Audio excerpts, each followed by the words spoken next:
Hello dear friends.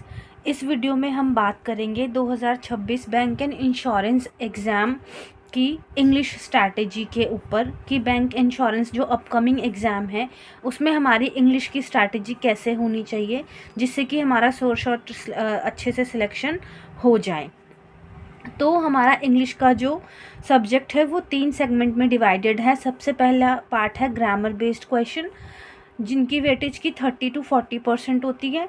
Second part है reading based questions जिनकी weightage 70 to 60% होती है। ये सबसे क्रूशियल पार्ट होता है। थर्ड पार्ट है वोकैब बेस्ड क्वेश्चंस। ये भी बहुत सारे पूछे जाते हैं एग्ज़ाम में डायरेक्टली और इनडायरेक्टली। तो अभी हम इसके बारे में ही डिस्कस करेंगे कि हमारी क्या स्ट्रैटेजी होनी चाहिए कि हम इन तीनों को अच्छे से कर पाए और हम मैक्सिमम स्कोर कर लें एग्ज़ाम में। तो स्टेप 1 पे बात करते हैं। स्टेप 1 है कि सबसे पहले हमें एज सुन एज़ पॉसिबल हमें सारे ग्रामर के टॉपिक कंप्लीट करने हैं। जो भी हमारे ग्रामर के जो भी मेंशन टॉपिक हैं बैंकिंग और इंश्योरेंस एग्ज़ाम के, वो सारे हमें कंप्लीट करने हैं एज सुन एज़ पॉसिबल। ठीक है, तो अब ग्रामर के जो टॉपिक हैं ये हम कहाँ से कर सकते हैं। देखिए, इसके सोर्सेज तो बहुत सारे हैं, फ्री एंड पेड दोनों, बट हमें ध्यान रखना है कि हमें ये देखना है कि हम क्या प्रेफर कर सकते हैं या फिर हमारी पॉकेट क्या अलाउ करती है हमें। ठीक है, तो आप इसको जब भी पढ़ें, जहाँ से भी जिस भी सोर्स से पढ़ें, तो आप अपने खुद के हैंड रिटन नोट्स ज़रूर बनाओ। और जो 120 रूल्स ऑफ ग्रामर है निमिषा बंसल मैम के यूट्यूब पे, उसके साथ इसको कॉम्प्लीमेंट करो अपने इस बनाए गए नोट्स के साथ। ठीक है, तो इससे आपको रिवीजन करने में बहुत हेल्प होगी और आपने हर 15 दिन में इन ग्रामर रूल्स को रिवाइज करते रहना है up to the months of August. जब से जैसे कि अगस्त जुलाई ऑनवर्ड्स ही बैंकिंग एग्ज़ाम स्टार्ट हो जाएंगे सारे, तो आपने तब तक हर 15 दिन पे इसको रिवाइज करते रहना है। अगर जैसे आपको ज़्यादा बहुत ही स्ट्रांग हो गया, बहुत अच्छे से आ गया, तो आप महीने में एक बार भी रिवीजन कर सकते हैं। ठीक है, तो अब हम सोर्सेज पे बात करते हैं कि क्या सोर्सेज होने चाहिए। देखिए, फ्री में तो हमारे वाईटी सोर्सेज हैं। ठीक है, वाईटी पे बहुत सारे टीचर्स हैं, हर प्लेटफॉर्म के टीचर्स जो हैं इंग्लिश पढ़ाते हैं और सभी बहुत अच्छा पढ़ाते हैं। लेकिन उनमें जो मोस्ट फेमस है वो निमिषा मैम है, जिनके 120 रूल्स काफ़ी फेमस है, तो आप उनसे कर सकते हो। इनके 120 रूल्स की वीडियोज़ भी हैं और इनके एरर डिटेक्शन के बहुत सारे ऐसे क्वेश्चन हैं जो इन्होंने प्रैक्टिस करवाए हुए हैं, तो आप उनसे कर सकते हो। या फिर आप वरुण सर को फॉलो कर सकते हो, जो किंजल मैम है अड्डा 247 की, आप उनको भी देख सकते हो। अनुभव सर हैं, इन सब टीचर्स ने वेल एंड गुड बहुत अच्छा पढ़ाया हुआ है। पेड में अगर आप चाहें तो आप परफेक्शन बैच ले सकते हो मैम का, वरुण सर का कोर्स भी ले सकते हो, और किसी भी टीचर जिनके साथ आपकी वाइब्स मैच होती है, जिनका भी आपको समझ आता है, आप उनका पेड कोर्स ले सकते हैं। ठीक है, तो अब उसके बाद हमने प्रैक्टिस कहाँ से करनी है इन क्वेश्चंस की, ग्रामर बेस्ड क्वेश्चन की ही अभी हम बात कर रहे हैं।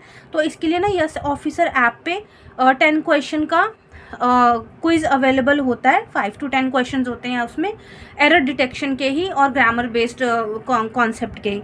ठीक है, तो प्रैक्टिस मॉक पे भी आपको ये क्विजेज़ मिल जाएंगे, अड्डा 247 पे भी डेली आते हैं, एंड टेक्स्ट बुक पे भी।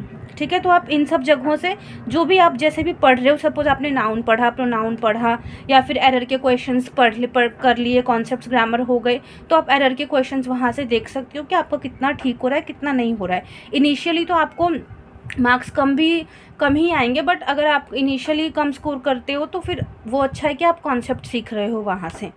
उसके बाद पेड में आप टॉपिक, अगर पेड मॉक टेस्ट आपके पास कोई है तो उसमें आप टॉपिक टेस्ट वाला ऑप्शन भी पिक कर सकते हो, चूज़ कर सकते हो मॉक टेस्ट लेने के टाइम पे। तो आप वहाँ से किसी भी प्लेटफॉर्म का ले सकते हो, पीएम हो गया, स्मार्ट कीड़ा हो गया, तो आप वहाँ से ग्रामर बेस्ड टॉपिक की प्रैक्टिस कर सकते हो बहुत अच्छे से।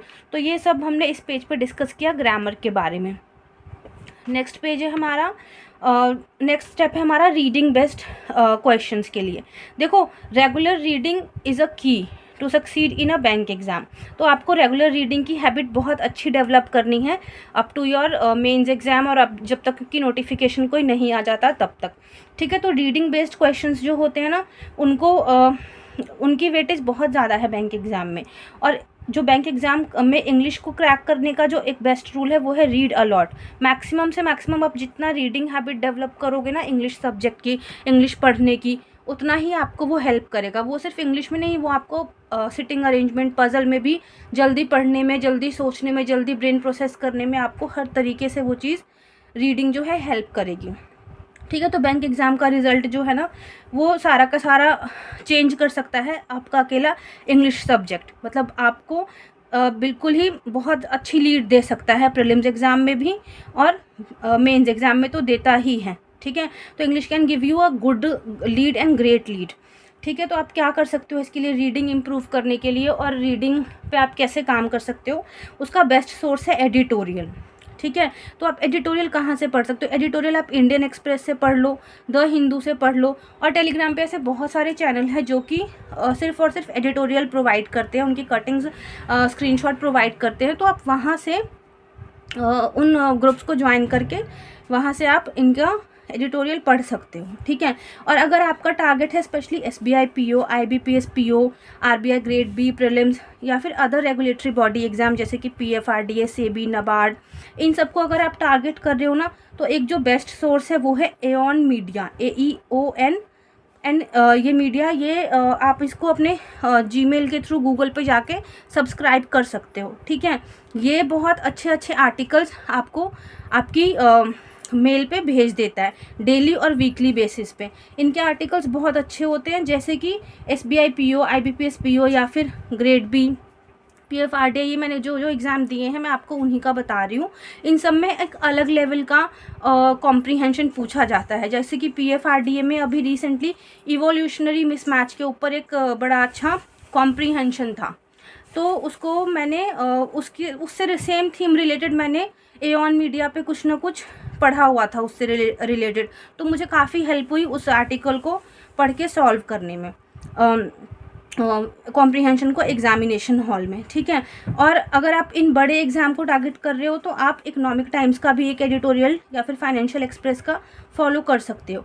देखो, अगेन मैं एक इम्पॉर्टेंट बात ये बोलूँगी कि आप सबसे पहले इनिशियली इंडियन एक्सप्रेस से ही स्टार्ट करो। इंडियन एक्सप्रेस एक बहुत अच्छा और ईजी न्यूज़पेपर है, ईजिली समझ आने वाला न्यूज़पेपर है। ठीक है, बाकी हिंदू या फिर इकोनॉमिक टाइम्स या फिर एऑन मीडिया का आर्टिकल थोड़ा सा लेवल अप हो जाता है इनका, तो आप इनको सेकेंडरी सोर्स यूज़ कर सकते हो, या फिर थोड़े टाइम इंडियन एक्सप्रेस पढ़ने के बाद आप इन आर्टिकल्स पे, इन चीज़ों पे मूव कर सकते हो।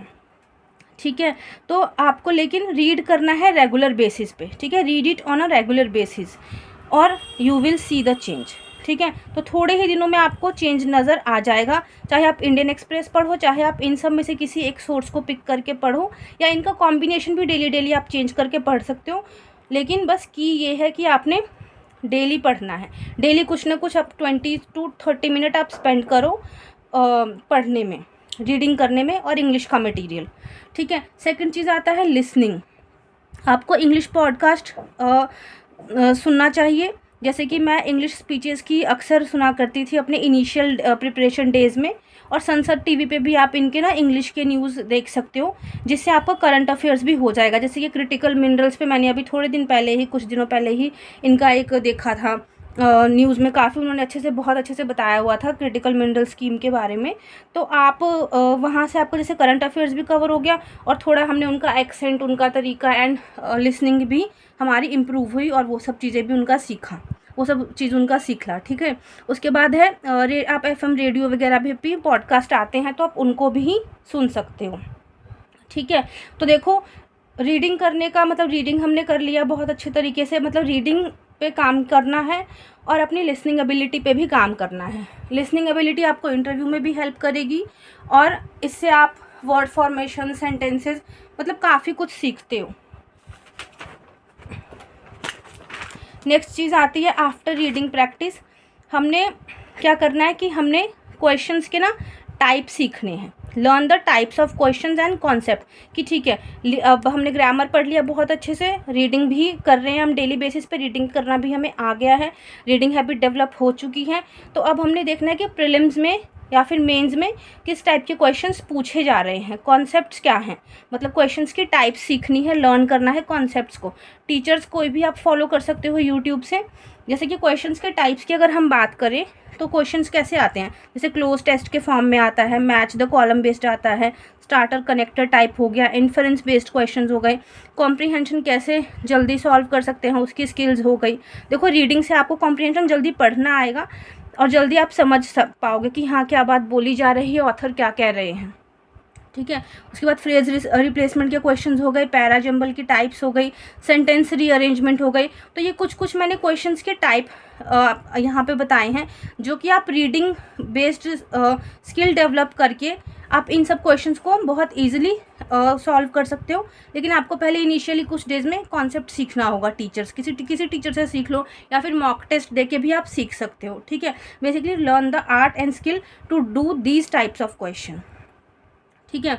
उसके बाद आफ्टर लर्निंग, अब आपने कॉन्सेप्ट सीख लिया, रीडिंग भी डेवलप कर ली, ग्रामर के भी सारे कॉन्सेप्ट्स आपको पता है। अब क्या करना है, आपको ये सारी चीज़ें स्किल जो भी आपने सीखी हैं इनको आपको प्रैक्टिस करना है। आप कहाँ प्रैक्टिस करोगे, मॉक टेस्ट में। देखो मॉक टेस्ट जो है बेस्ट सोर्स होता है इंग्लिश के लिए स्पेशली, ठीक है। तो इंग्लिश का सेक्शनल मॉक आप ज़रूर दो, ये बहुत ही क्रूशियल पार्ट है हमारी प्रिपरेशन को और बहुत इंपॉर्टेंट रोल प्ले करता है, ठीक है। सेक्शनल मॉक दे के हम काफ़ी कुछ सीखते हैं। तो ठीक है, do 1-2 sectional mock daily along with quizzes. आपको क्विज का मैंने सोर्स बता दिया, स्मार्ट कीड़ा हो गया, पीएम हो गया, अड्डा हो गया, यस ऑफिसर ऐप पे आपको क्विज बहुत जगह मिल जाएंगे, तो आप इनके क्विजेस भी ट्राई कर सकते हो।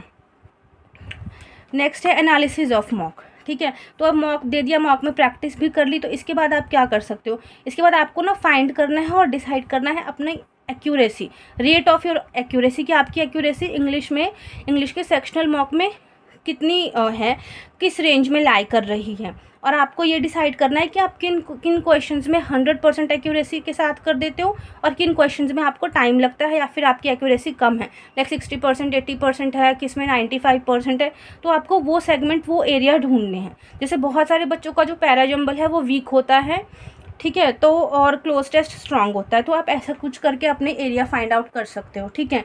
अब उसके बाद आप मॉक टेस्ट में एक जो बहुत इंपॉर्टेंट चीज़ है जो मैं हमेशा करती थी वो ये है कि आपको एरर बेस्ड क्वेश्चन और वो कैब के क्वेश्चन जो भी मिलेंगे आपको मॉक में, आपने उनका स्क्रीनशॉट लेना है। स्क्रीनशॉट लेके ना आप उनको सेव कर सकते हो, ठीक है, एरर बेस्ड क्वेश्चंस के और वो कैब के क्वेश्चंस के। वो स्क्रीनशॉट को आप एक सेपरेट फोल्डर बना लो अपनी फ़ोन की गैलरी में, तो आपको वो रिवीजन करने में काफ़ी हेल्प करेगी, ठीक है। Revise it again and again. देखो हम सबकी आदत होती है कि हम फ़ोन स्क्रॉल करते हैं फ्री टाइम में, तो आप फ्री टाइम में अपने इन स्क्रीनशॉट्स को रिवाइज कर सकते हो। ये मैंने अपनी प्रिपरेशन के स्टार्टिंग के डेज़ में किया था काफ़ी, तो इससे मेरी जो ग्रामर की एरर वाले क्वेश्चंस की या फिर जो वोकैब थी वो काफ़ी इम्प्रूवमेंट आई थी उसमें, ठीक है। इनिशियली मैं नोट करना प्रेफर करती थी, नोट्स बनाना प्रेफर करती थी, बट फिर मैंने उसका ये शॉर्टकट यही ढूंढा कि स्क्रीनशॉट लेके सेव कर लेना is far better than making notes, ठीक है। तो फिर ये एक बेस्ट तरीका है रिवीजन का, ठीक है। तो इससे ना आपको बहुत सारे स्क्रीनशॉट इकट्ठे हो जाएंगे और विद ग्रेजुअली आप देखोगे after giving 30-40 sectional mock English के कि आपका सेम टाइप का पैटर्न रिपीट हो रहा है। जितने भी मॉक टेस्ट के प्लेटफॉर्म्स हैं वो सेम थीम फॉलो करते हैं, ठीक है। थोड़ा ही फ़र्क होता है सब में, तो आपको रियलाइज़ होगा कि हाँ ठीक है। अब उसके बाद आप जब रिवीजन कर लोगे तो आपके क्वेश्चंस ठीक होने लगेंगे, ठीक है। थर्ड आता है सेगमेंट की वोकैब बेस्ड क्वेश्चंस को कैसे करना है। वोकैब बेस्ड क्वेश्चंस के लिए देखो आप किसी भी टीचर का एडिटोरियल फॉलो कर सकते हो। Editorial by Nimisha ma'am, Varun sir, Anubhav sir या फिर किन्हीं भी सर, किसी भी टीचर का आप फॉलो कर सकते हो, ठीक है। देखो ये एडिटोरियल देखना और जो मैंने रीडिंग बेस्ड में बताया है कि एडिटोरियल को पढ़ना, ये दोनों बहुत ही डिफरेंट बातें हैं, ठीक है। देखो एडिटोरियल देखने से क्या होता है कि हम वहाँ वो कैब सीखते हैं और वहाँ वो टीचर एक्सप्लेन कर रहे हैं, ठीक है। तो हम टीचर की वो एबिलिटी होती है वहाँ पे, ठीक है, रीडिंग एबिलिटी, या फिर हम खुद भी वो टाइम देते हैं पढ़ने का, बट हम वो टाइम बहुत कम होता है। लेकिन आप एडिटोरियल जब खुद से पढ़ना सीखोगे, आप खुद से जब कोई मटेरियल रीड करोगे, वो आपको ज़्यादा बेनिफिट करेगा, ठीक है। तो आप बस इंग्लिश का मतलब ये एडिटोरियल के सेशन भी देखो, यहाँ से आपकी वोकैब, आपके one word substitution, phrasal verb, ये सब स्ट्रांग होंगी। बट आप एडिटोरियल खुद से भी पढ़ना सीखो, उसकी हैबिट भी आप डेवलप करो। तो इन दोनों एडिटोरियल में फ़र्क है, ठीक है। सेशन तो देखना ही है आपको, बट आपको खुद से भी एडिटोरियल रीड करना है, खुद से बेसिकली कुछ मटेरियल रीड करना है, ठीक है। और revision is the key to learn fast. वो क्या, आपको फास्टली बहुत जल्दी लर्न करने का तरीका यही है कि आप जितना उसको रिवाइज करोगे बार बार, वो बेस्ट रहेगा, ठीक है। अब इतना तो सब हमारा प्रीलिम्स का हो गया। इतना सब करते करते ना आपको अपने आप ही रियलाइज़ होगा कि हाँ ठीक है, अब मेरी इंग्लिश इंप्रूव हो रही है। आपका स्कोर इंग्लिश में इंप्रूव हो जाएगा। जैसे कि अगर पहले 12-15 आ रहे थे तो अब 18, 20, 22, ग्रेजुअली 23, 24, तो 25 तक की रेंज में आप जा सकते हो। 25 तक की रेंज में मैं खुद भी गई हूँ इंग्लिश के प्रीलिम्स में। तो IBPS PO में या फिर बाकी अदर प्रीलिम्स में तो काफ़ी मतलब 28, 29 तो क्लैरिकल में भी मेरे आए हैं। तो आप इन सब तरीक़ों से वहाँ तक पहुँच जाओगे। जैसे मॉक टेस्ट में अगर आपके 22 या 24 प्लस आ रहे हैं मार्क्स सेक्शनल इंग्लिश के मॉक में, या फिर अगर मान लो 20 से ऊपर भी जा रहे हैं, तो आप ना साथ के साथ ही कुछ इंग्लिश के मेंस वाले मॉक देना शुरू कर दो, ठीक है। इंग्लिश के थोड़े थोड़े मेंस के क्वेश्चंस देखना शुरू करो। देखो ये हमारी सबसे बड़ी मिस्टेक होती है प्रिपरेशन फेज़ में, कि हम सिर्फ प्रीलिम्स पे फोकस करते हैं और प्रीलिम्स का पढ़ के हम बस हो जाती है हमारी। और बेसिकली जब रिज़ल्ट आता है प्रीलिम्स का तो दिन बहुत कम बचते हैं मेंस एग्ज़ाम में। तो फिर उन 8-10 दिनों में हमें समझ नहीं आता कि हम GA पढ़े, हम इंग्लिश का मेंस प्रिपेयर करें, या फिर हम रीजनिंग और मैथ की प्रैक्टिस करें, ठीक है। तो क्योंकि GA ही बहुत टाइम ले लेती है हमारा।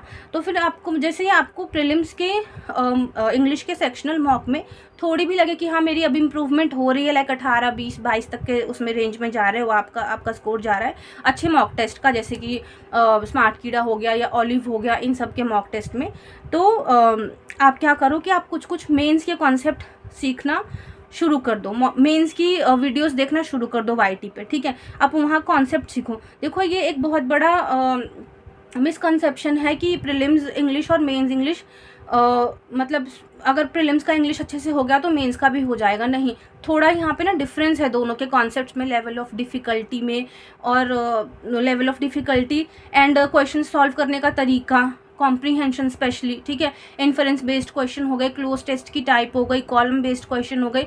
तो मेंस का ना 99% जो है वो डिपेंड करता है कि आपने कितनी ज़्यादा प्रैक्टिस करी है, ठीक है, कितनी ज़्यादा आपने मेंस के भी मॉक दिए हुए हैं, ठीक है, प्रीलिम्स के साथ। तो आप यहाँ पे क्या करो कि आप एनालाइज करो अगेन मेंस में भी कि आपको किस टाइप के, किस थीम के, किस पैटर्न के क्वेश्चंस सही हो रहे हैं।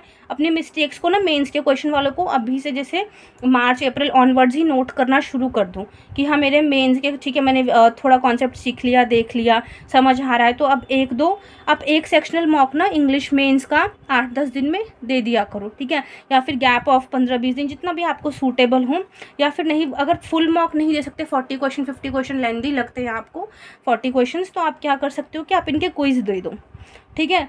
इंग्लिश प्रीलिम्स की इंग्लिश के साथ साथ ना आप मेंस के थोड़े टाइम बाद आप मेंस के क्विज देना भी शुरू कर दो इंग्लिश के। तो इससे आपको प्रीलिम्स में भी हेल्प होगी, प्रीलिम्स में अच्छा स्कोर करने में भी हेल्प होगी, और साथ के साथ आपको मेंस के भी कॉन्सेप्ट पता होंगे, ठीक है। तो ये था ओवरऑल कि हम कैसे अपना स्कोर को अच्छे से इम्प्रूव कर सकते हैं और इंग्लिश को कैसे बेस्ट तरीके से पढ़ सकते हैं। Thank you so much.